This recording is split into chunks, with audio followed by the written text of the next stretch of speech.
देश की सबसे बड़ी प्रजातंत्र की संस्था संसद की पिछले कुछ समय में दो तस्वीरें सामने आई। पहली, प्रधानमंत्री की विपक्ष के एक नेता की सदन की सदस्यता खत्म होने पर विदाई भाषण में रोने की। अन्य सदस्य भी गमगीन थे। यह संसद का बेहद सकारात्मक मानवीय चेहरा था, जिसमें पक्ष विपक्ष का भेद मिट गया था। देश की जनता को इस चेहरे से सुकून मिला, लेकिन कुछ माह पहले संसद के इसी सदन में किसान संबंधी 3 बिल बलात् पास करवाए गए, और वह भी विपक्ष की वोट कराने की मांग के विरुद्ध।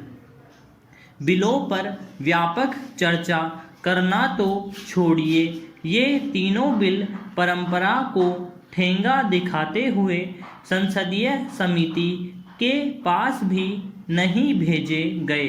दुनिया के अधिकांश संसदों में कानून बनाने की प्रक्रिया के बिलों को संसदीय समितियों के पास भेजकर विस्तार से हर पहलू पर चर्चा की परंपरा है, लेकिन भारत में सरकार की इच्छा पर निर्भर करता है कि वह बिलों को समिति में भेजे या सीधे संसद के सदनों में अपने बहुमत के बूते पर पास करवा ले। शायद यही वजह है कि पिछले 1.5 वर्षों में संसद द्वारा बनाए गए सभी कानून, अनुच्छेद 370 हटाने का कानून, नागरिक संशोधन कानून और अब किसानों के लिए बने 3 कानून सुप्रीम कोर्ट में विचाराधीन रहे। क्यों जनता द्वारा चुना गया प्रजातंत्र का सबसे बड़ा मंदिर विश्वास खो रहा है? क्यों विपक्षी दलों के वोट की मांग करने वाले 8 माननीयों को अपने निलंबन के खिलाफ गांधी की प्रतिमा के नीचे बैठना पड़ा?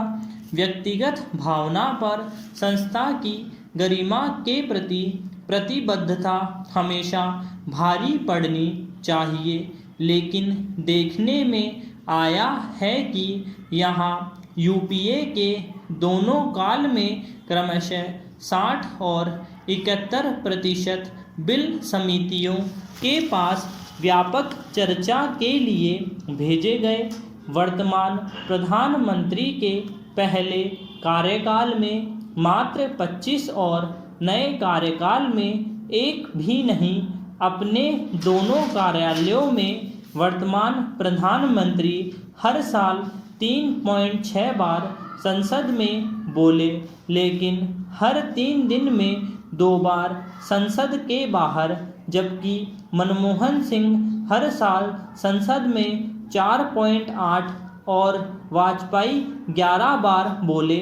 वर्तमान प्रधानमंत्री ने संसदीय जीवन की शुरुआत ही इसकी भव्य इमारत की चौखट पर साष्टांग प्रणाम कर दी थी।